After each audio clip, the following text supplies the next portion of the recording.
Hi అండి. Welcome to my channel Bhagyalakshmi పచ్చ. ఎలా ఉన్నారు? బాగున్నారా? నేను కూడా చాలా బాగున్నాను.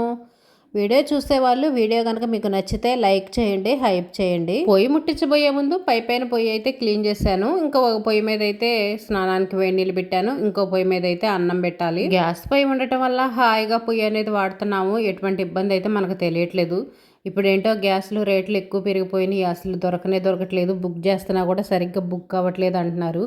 గ్యాస్ అనేది దొరక్కపోయిందంటే అసలు మనకి ఎంత ఇబ్బంది అయిద్దో, ఎన్ని ప్రాబ్లమ్స్ వస్తాయో, అసలు ఎంత ఇబ్బంది పడాల్సి వచ్చిందో ఆలోచించుకుంటేనే భయం వేస్తుంది. ఒక్క నిమిషం కూడా మనకు పొయ్యి లేకపోతే జరగదు. మేమైతే రైస్ కుక్కర్ కూడా వాడము. అన్నం వండుకోవాలన్నా గ్యాస్ మీదే, స్నానానికి వేడి నీళ్ళు. అంతకుముందు కట్టెల పొయ్యి వాడుకునే వాళ్ళం, కట్టెల పొయ్యి ముట్టించుకునే వాళ్ళం. ఇప్పుడు ఎవరు కట్టెలు తీసుకురావట్లేదు, పుల్లలు అవన్నీ ఏమి తీసుకురావట్లా, ముట్టించట్లేదు. పొగొస్తుంది ఇంట్లో కానీ మసి అంట్లు అని చెప్పేసి ఎవరు వాడుకోవట్లేదు. ఇంకా మేము కూడా గ్యాస్ మీద కాగబెట్టుకోవటం, లేదనుకోండి చన్నీళ్ళతో స్నానం చేయటం. బాగా చలిగా ఉంటుంది చూడండి 2 నెలలు, అప్పుడైతే మాత్రం ఇంకా గ్యాస్ మీద అందరం వేడి నీళ్ళు కాగబెట్టుకొని పోసుకుంటాం. కానీ ఇంకా తర్వాత మాత్రం ఎక్కువ శాతం మేము చన్నీళ్ళ స్నానమే చేస్తాము. మోటార్ వేసి పట్టుకున్నాం అనుకోండి బాగా వేడిగా వస్తాయి నీళ్ళు. గ్యాస్ దొరకదు, అంత రేటు ఇంత రేటు అని చెప్తుంటేనే భయమేస్తుంది. ఇంకొక సిలిండర్ బుక్ చేసుకుందామన్నా కూడా బుక్ చేసే వాళ్ళకి బుక్ అవ్వట్లేదు అంటున్నారు. వామ్మో, అసలుకి తలుచుకుంటుంటే ఊహించుకుంటే భయం వేస్తుంది. మళ్ళీ కట్టెల పొయ్యిలు వస్తాయేమో, కట్టెల పొయ్యి వెలిగించుకొని వంట చేసుకోవాల్సి వచ్చిద్దేమోనని భయం వేస్తుంది. అలవాటు తప్పిపోయింది. టిఫిను, అన్నము, కూరలు అన్నీ కట్టెల పొయ్యి మీద చేసుకొని మళ్ళీ ఆ మసంట్లన్నీ కడుక్కోవటం ఎప్పుడో మా చిన్నప్పుడు చేసాము. మరలా ఇప్పుడు ఆ పరిస్థితులు వచ్చేలాగున్నాయి. లేకపోతే కరెంటు పొయ్యిలు కొనుక్కొని కరెంటు పొయ్యిలతో వాడుకోవటం. అంత బడ్జెట్ లేని వాళ్ళం ఇంకా కట్టెల పొయ్యి వాడుకోవటమే. ఇంకా సిటీలో ఉన్న వాళ్ళు అలాంటి వాళ్ళు ఉంటారు చూడండి. ఇంకా వాళ్ళకైతేనేమో మాలాగా కట్టెల పొయ్యిలు అవి పెట్టుకునే వస్తుండదు. ఇంకెంత రేట్ ఎక్కువైనా తీసుకోవాల్సిందే, లేదో కరెంటు పొయ్యిలు వాడుకోవాల్సిందే. మధ్య తరగతి వాళ్ళైతే ఇంకా వాళ్ళ బాధలు చెప్పనవసరం లేదు. కుటుంబం జరగటానికే అంతంత మాత్రంగా ఉంటుంది.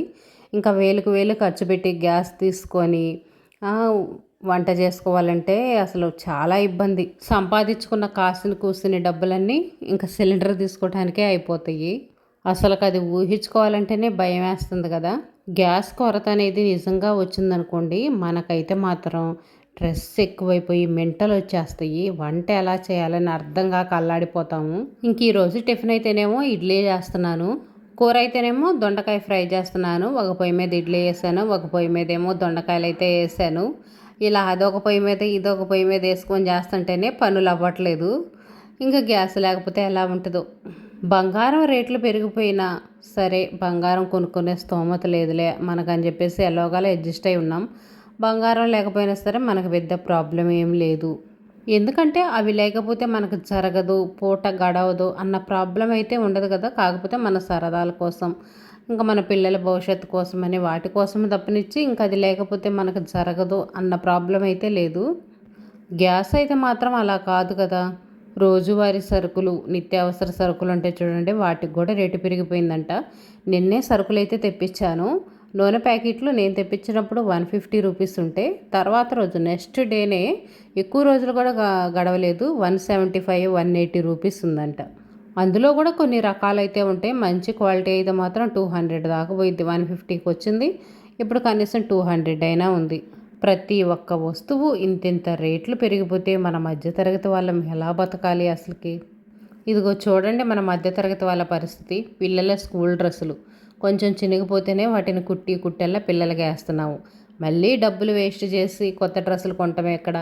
ఈ ఒక్క నెలే కదా, ఈ ఒక్క నెల ఎలాగెలా అడ్జస్ట్ అయ్యారనుకోండి, వచ్చే సంవత్సరం కొత్త డ్రెస్సులు తీసుకోవచ్చులే. మళ్ళీ ఇప్పుడు తీసుకున్నాం అనుకోండి పాడైపోతే వచ్చే సంవత్సరానికి పిల్లలు చించుకుంటారని చెప్పేసి ఇలా కుట్టెల్లా వేస్తున్నాం పిల్లలకి. మనం ఎంత జాగ్రత్త చేసి ఎంత పొదుపు చేసినా సరే, నిత్యావసర సరుకులు మన అవసరాలు అనేవి ఎక్కువ రేట్లు పెరిగిపోయినాయి అనుకోండి, వాటిని కంట్రోల్ చేయాలంటే మన వల్ల కాదు. మనకి ఏదైనా ఒక వస్తువు కానీ ఏదైనా కానీ ఒకటి ఫ్రీగా వచ్చిందనుకోండి, దాని వెనక మళ్ళీ అంతకంత డబల్కి డబుల్ డబ్బులు మన దగ్గర నుంచే వసూలు చేస్తారు. ఎవరి చేతుల్లో నుంచి ఎవరి జేబుల్లో నుంచి సొంత డబ్బులు అయితే ఇవ్వరు కదా. ఇంక ఈ విధంగా ఏదో మనకి ఇచ్చినట్టు ఇచ్చేస్తుంటారు. ఈ నిత్యావసర సరుకులు ఉంటాయి కదా, వాటికి రేట్లు పెంచేస్తారు, డబల్కి డబల్ లాగేస్తుంటారు. ఇవన్నీ తెలియక పిచ్చి వాళ్ళం మనం మోసపోతుంటాం. ఇప్పుడైతే నార్మల్గా ఈ అంట్లు కడగటానికే కష్టపడుతున్నాము. రేపు కట్టెల పొయ్యి మీద వంట చేసుకొని ఆ మసి అంట్లు అవన్నీ కడగాలంటే ఇంకెంత కష్టపడిపోతాము. కొంతమంది కట్టెల పొయ్యి మీద వంట చేసుకుంటే టేస్ట్ అనేది చాలా బాగుంటుందని చేసుకుంటూ ఉంటారు. అప్పుడప్పుడు సరదాగా తినాలనిపించినప్పుడు ఇలా మట్టి కుండల్లో అలా వండుకుంటున్నారు. ఇప్పుడు ఫ్యాషన్ అయిపోయింది. కానీ ప్రతిరోజు కంటిన్యూగా అలా వండుకొని అలా మసంట్లు కడుక్కోవాలంటే మాత్రం కష్టంగానే ఉంటుంది. ఒక్కరోజు కట్టెల పొయ్యి మీద ఏమన్నా వండినా కానీ టీ కానీ అలాంటివి పెట్టుకున్నా కానీ అమ్మో పొగ వాసన వస్తాయని అస్సలు బాగలేదు, తినలేకపోతున్నాం తాగలేకపోతున్నాం అనుకుంటాము. ఈ అంట్లు కడగటానికి ఆ లిక్విడ్లని ఈ లిక్విడ్లని తీసుకుంటున్నాము, స్టీల్ కబ్బర్లని అవని ఇవని ఎన్నో రకాల అంట్లు రుద్దుకునే పీసులు తీసుకుంటున్నాము. దేని పెట్టి రుద్దితే అంట్లు అనేవి త్వరగా క్లీన్ అవుతాయి, మనకు కష్టం లేకుండా ఉంటుందని. ఈ నార్మల్ అంట్లకి మనం పెరుగు గిన్నెలు కూర గిన్నెలు అవన్నీ ఉంటాయి కదా, అవన్నీ క్లీన్ చేసుకోవడానికి కష్టంగా ఉంటుంది. ఇప్పుడు ఆ గిన్నెల్లో ఉన్న ఎంగిలి అవన్నీ ఉన్నాయి కదా, మొత్తం తీసి ఇదిగోండి ఒక తెపాల్లో అయితే పోసి పెడుతున్నాను. అవన్నీ క్లీన్ చేసిన తర్వాత అంట్లు రుద్దుకోవడానికి మనకి ఈజీగా అయితే ఉంటుంది. అవన్నీ అలాగే పెట్టి అంట్లు రుద్దుకోవాలంటే కష్టంగా ఉంటుంది. ఇంకా అవన్నీ మనం ఎంత రుద్దినా సరే ఆ గిన్నెలకు అంటుకొని పోయి ఉంటాయి. నీళ్ళు కూడా అంతే, గాబు నిండిపోయింది కదా, పోతానే ఉన్నాయి. నేను ఇంక ఇవన్నీ క్లీన్ చేస్తున్నా కదా, అయిన తర్వాత మోటార్ ఆపేయచ్చులే అన్నట్టుగా అశ్రద్ధగా ఉన్నాను. ఎందుకంటే కష్టపడి మోసుకొని రావట్లేదు కదా, మనకు వాటి విలువ అనేది తెలియట్లేదు. ఎప్పుడన్నా కరెంటు పోయినప్పుడు ఇదివరకు మోటార్లు అవి లేనప్పుడు మోసుకొచ్చుకునే వాళ్ళం కదా, బిందెలు బకెట్లు తీసుకొని మోసుకొని వచ్చేవాళ్ళము. అప్పుడు అసలు ఎంత జాగ్రత్తగా వాడుకున్నాము. డబ్బులు కూడా అంత పొదుపుగా వాడుకోము, అంతకంటే ఎక్కువ పొదుపుగా వాడుకుంటాము. ఎందుకంటే కష్టపడి మోసుకొని తీసుకొని రావాలి. అంట్లు కడగటానికి 2 బకెట్లు 3 బకెట్లు నీళ్లు వాడేవాళ్ళం. మనం కష్టపడి మోసుకొని వచ్చే నీళ్ళు ఉంటాయి చూడ, అవి అయితే మాత్రం ఒక్క బకెట్తోనే కడుగుతాము అంట్లన్నీ. ఎందుకంటే చాలా జాగ్రత్తగా కొంచెం కొంచెం కొంచెం కొంచెం పోసుకొని వాడుకుంటాము. మేము చిన్నపిల్లలప్పుడు మోటార్లు అవన్నీ లేవు, నీళ్లు మోసుకొచ్చే వాళ్ళం, పంపు దగ్గర కొట్టుకొని కట్టెల పొయ్యి మీద వంట చేసుకునే వాళ్ళం, మసంట్లు కడిగే వాళ్ళం, అన్నీ చేసాము. కానీ అలవాటు తప్పిపోయింది కదా, అలవాటు తప్పిన తర్వాత ఇప్పుడు చేయాలంటే మాత్రం అస్సలు చెయ్యలేము, మన వల్ల కూడా కాదు. అసలు పుల్లల పొయ్యిలు పెట్టుకోవడానికి ఇంట్లో ఎవరికి వసతులు కూడా లేవనుకోండి. అందరూ ఎవరికి వాళ్ళు బెడ్రూమ్లని పెద్ద పెద్ద ఇల్లులు కట్టుకున్నారు. కొంచెం మట్టి అయిద్దేమో మరకలైతే ఏమోనని టెన్షన్గా ఇంటిని ఎంతో జాగ్రత్తగా చూసుకుంటున్నారు. పల్లెటూరులో కూడా కొత్తగా ఇల్లు కట్టుకునే వాళ్ళు పుల్ల పొయ్యి అనేది అస్సలు కట్టుకోవట్లేదు. ఎందుకంటే పొగ వచ్చేసిద్ది, ఇంత రేట్ ఎక్కువ పెట్టేసి మనం ఇల్లు కట్టుకుంటున్నాము, ఇల్లు పాడైపోయిద్దని. ఎప్పుడో పాత అప్పుడు 20 సంవత్సరాల క్రితం కట్టుకున్న వాళ్ళు, అలాంటి వాళ్ళు మాలాంటి వాళ్ళు పుల్లల పొయ్యిలు అవి కట్టుకున్నారు. కానీ ఇప్పుడైతే మాత్రం అసలు ఎవరికి పుల్లల పొయ్యిలు కూడా లేవు. ప్రతి ఒక్కళ్ళ ఇంట్లో గీజర్లే. పల్లెటూరులో కూడా అండి కొత్తగా ఇల్లులు కట్టుకుంటున్నారు చూడు, వాళ్ళైతే గీజర్లని, బట్టలు ఉతికే పని లేకుండా వాషింగ్ మిషన్లు, అన్నిటికీ ప్రతి ఒక్కదానికి మిషన్ లేననుకోండి. ఇల్లు క్లీన్ చేసుకోవాలన్నా, కూరగాయలు కట్ చేయాలన్నా అన్నిటికీ మిషన్లే. ఇంట్లో సరుకులు అయితే అయిపోయినాయి, సరుకులు తెప్పిద్దామని చెప్పేసి లిస్ట్ అయితే రాస్తున్నాను. సరుకులు అయితే తెప్పించాను. తెప్పించిన తర్వాత అంటున్నారు ఆయిల్ ప్యాకెట్లకి రేట్ ఎక్కువ పెరిగిందని. ఏదైనా రేట్ ఎక్కువ పెరిగినా కానీ ఒక్క నెల జాగ్రత్తగా వాడుకుంటాం. బారుకి అదే రేటు కంటిన్యూ అయిందనుకోండి, జాగ్రత్తగా వాడుకుంటామా? టమాటాలు ఉల్లిగడ్డలు అప్పుడప్పుడు కేజీ 100 రూపాయలకు పోతాయి, అప్పుడు జాగ్రత్తగా వాడుకుంటాము. అసలు అవి లేకుండా కూడా కూర చేసుకుంటాము. అది ఎన్నాళ్ళు వాడతాము?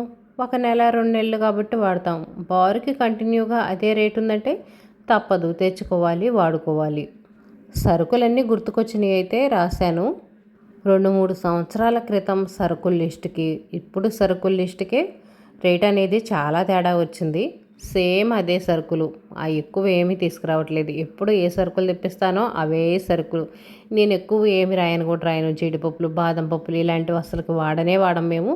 మనకి ఇవి లేకపోతే జరగదు అనుకున్నవి అలాంటివే ఎక్కువ తెప్పిస్తూ ఉంటాను. వాటికే ఇదివరకిటికి ఇప్పటికీ చాలా రేట్ అయితే తేడా వచ్చింది. ఎందుకండి గోంగూర ఉంది కదా, ఇదివరకైతే 2 రూపాయలు 3 రూపాయలు 5 రూపాయలు, మొన్నటిదాకా 5 రూపాయలు, ఇప్పుడైతే 10 రూపాయలు. 10 రూపాయలు తీసుకున్న కట్ట ఏమైనా పెద్దది ఇస్తారా? ఇవ్వరు. 5 రూపాయలప్పుడు ఎంత కట్ట ఉందో ఇప్పుడు కూడా సేమ్ అదే కట్ట.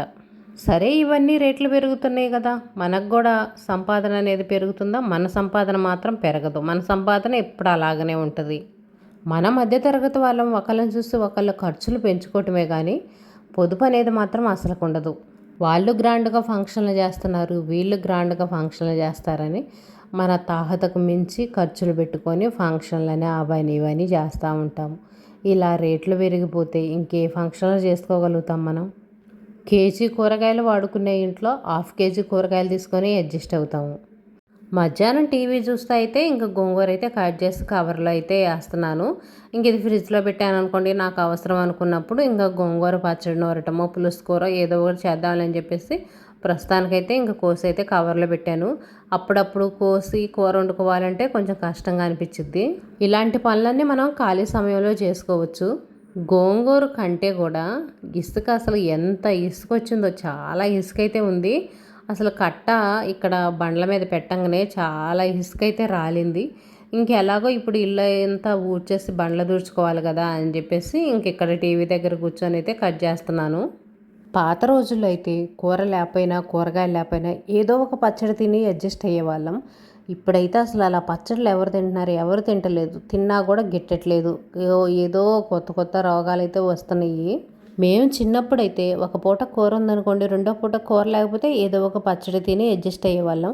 అప్పుడు పచ్చళ్ళు ఎక్కువగా జాడీలకి నిండుగా పెట్టేవాళ్ళు. టమాటా పచ్చడి, పండుమిర్చి పచ్చడి, గోంగూర, మామిడికాయ పచ్చడి, ఇంకా రేగ్గాయ పచ్చడి అని చాలా రకాల పచ్చళ్ళు పెట్టేవాళ్ళు. గోంగూరలోనే 2-3 రకాలు పెట్టేవాళ్ళు. చింతకాయ పచ్చడి అని చాలా రకాల పచ్చళ్ళు ఉంటాయి. అప్పుడు ఫ్రిడ్జ్ ఉండవు కదా, ఫ్రిడ్జ్ లేకపోయినా జాడీల్లో పెట్టేవాళ్ళు. సంవత్సరం వరకు కూడా చాలా బాగున్నాయి. ఇంకా మనకు అలవాటు అయిపోయింది కదా, పచ్చళ్ళు బాగలేదని ఫీలింగ్ కూడా మనకు రాదు. ఇప్పుడు కనుక మనం ఒక 10 రోజులు పచ్చడి డబ్బా బయట పెట్టామంటే తర్వాత తినట్లా మనం. అదొక రకమైన వాసనగా ఉంది, కలర్ చేంజ్ అయింది, నల్లగా ఉందని చెప్పేసి అసలు ఆ పచ్చడి జోలు వెళ్ళని కూడా వెళ్ళట్లేదు. ఇదిగో చూడండి, ఇసుక అయితే ఎంత వచ్చిందో, గోంగూర ఎంత ఉందో ఇసుక కూడా సేమ్ అంతే వచ్చింది. కాటా పెట్టడం అయితే ఇంకా ఇసుక ఎక్కువ అయితే తూగేటట్టుంది. మన మధ్య తరగతి వాళ్ళం బాగుపడాలంటే నిత్యావసర సరుకులు ఇవన్నీ రేట్లు పెరగకుండా ఉండాలి. అందరికి అందుబాటులో ఉండే విధంగా రేట్లు అయితే ఉండాలి. రేట్లు పెరిగినా మనకు సంపాదన పెరిగే విధంగా ఉండాలి. ఈ రెండు లేనప్పుడు మనకు కష్టాలు అయితే తప్పవు. ఇదేనండి ఈరోజు వీడియో నచ్చితే లైక్ చేయండి, షేర్ చేయండి, సబ్స్క్రైబ్ చేసుకోండి.